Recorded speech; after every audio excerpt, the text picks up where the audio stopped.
Sa litratong ito na eksklusibong nakuha ng GMA Integrated News, makikita ang isang sundalo ng Philippine Navy na nilalapatan ng lunas. Kita sa larawan ang kanyang kamay na napatulan ng hinlalaki. Ang sundalong ito ang isa sa mga nasugatan na magpang-abot ang Philippine Navy at China Coast Guard sa Ayungin kahapon ng madaling araw.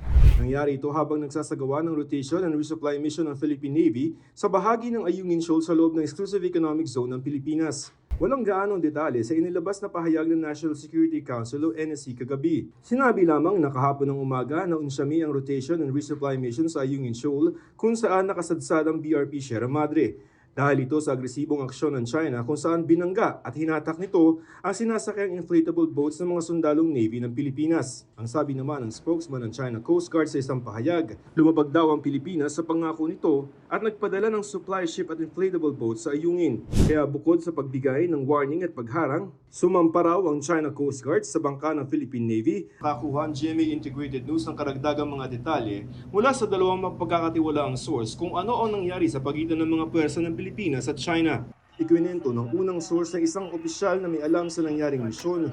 Bukod daw sa pagkaladkad sa rigid hull inflatable boat sa RIV, binutas pa raw ito ng China kahit may sakay ng mga sundalo ng Philippine Navy. 7 sundalo ng Philippine Navy ang nasugatan sa insidente. Ang isa sa kanila naputulan pa daw ng daliri.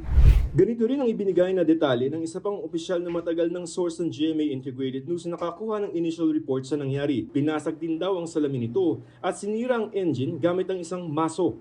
Sinamsam pa daw ng mga Chinese ang mga baril ng Philippine Navy, pati na ang mga cellphone ng mga sundalo. Ayon sa mapagkakatiwalaang source ng GMA Integrated News, 4 na RIB o Rapid Hull Inflatable Boat ang hinostage ng China pero ibinalik din sa Pilipinas matapos ang mahabang pakikipagnegosasyon.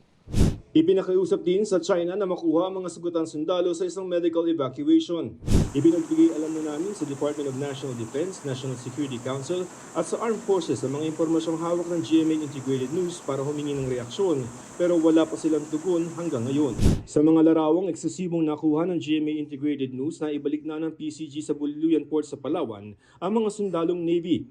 Dinala na sa ospital ang mga nasugatang sundalo. Sa pahayag ng NSC, ang Armed Forces at Philippine Coast Guard ang nagsagawa ng resupply mission. Pero ang sinabi ni Philippine Coast Guard spokesperson Commodore J. Tariela, The resupply mission is a mission of the Armed Forces of the Philippines. The Philippine Coast Guard, we were there just to support the Armed Forces of the Philippines.